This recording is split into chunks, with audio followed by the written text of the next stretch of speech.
আজকে কয়েকদিন ধরে এত শীত পড়ছে, আমার মনে হচ্ছে সূর্যি মামা লুকিয়ে গেছে। আজকে সারাটা দিন তো সূর্যি মামার কোনো দেখাই ছিল না, মনে হয় ছুটি নিয়েছে।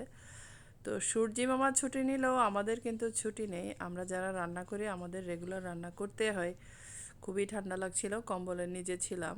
তো সন্ধ্যায় উঠে আস্তে আস্তে আমরা সবাই নাস্তা করে, বিকালের নাস্তাটা শেষ করে এরপরে আমি আজকে রান্না করেছি পোলাও। তো স্পেশালি রান্না করেছি, আমাদের একটা ছোট গেস্ট এসেছে। তো ছোট গেস্টের উপলক্ষে আমরাও খেয়ে নিচ্ছি সবাই মিলে। তো আজকে রান্না করেছি আমি পোলাও। পোলাওর সাথে ছিল চিকেন ফ্রাই, আর সাথে ছিল মুরগি দিয়ে রান্না করা ঝোল, আর করেছি সালাদ। তো মোটামুটি সিম্পলই, অত বেশি কিছু করা হয়নি, যেহেতু ছোট মানুষ এগুলোই হলেই চলবে, আমরা সবাই সিম্পলি খেয়ে নিচ্ছি। তো এবার আসা যাক আমি কিভাবে রান্না করছি, আজকে আপনাদের সাথে আমি শেয়ার করছি।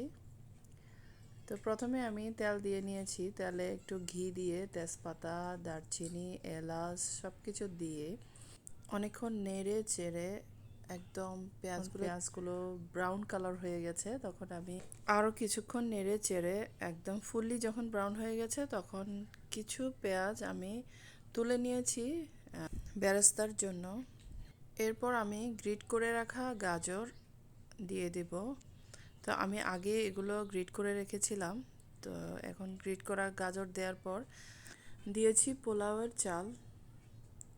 এরপর আরও কিছুক্ষণ নেড়ে চেড়ে একদম এটা যখন একদম ভাজা ভাজা হয়ে যাবে চালগুলো আর গাজরগুলো, এরপর আমি এখানে লবণ দিয়ে বয়েলড করা পানিগুলো দিয়ে দেবো। পানিগুলো আমি আগেই মেজারমেন্ট করে রেখেছি, 1 পোয়ার জন্য 2 গ্লাস করে, টোটাল হচ্ছে 8 গ্লাস পানি 1 কেজি চালের জন্য।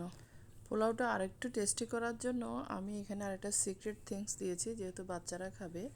আমি নুডলস থেকে মশলা ইউজ করেছি, এটা দিলে একটু টেস্টিং সল্টের ফ্লেভার। তো এখানে দেখতে পাচ্ছেন আমি একটা ফুল হাতে নিয়েছি, এটা আমার মেয়ে ছাদ থেকে ছিঁড়ে এনে ফ্লোরে ফেলে দিয়েছিল, তো আমি কুড়িয়ে পেয়েছি। তো এটা আমি আমার ভিডিওতে ইউজ করেছি, ভালোই লাগছে দেখতে। ফুল আমার খুবই ভালো লাগে। কথা বলতে বলতে আমার রান্না শেষ। তো আমার ভিডিওটা কেমন লেগেছে জানাবেন।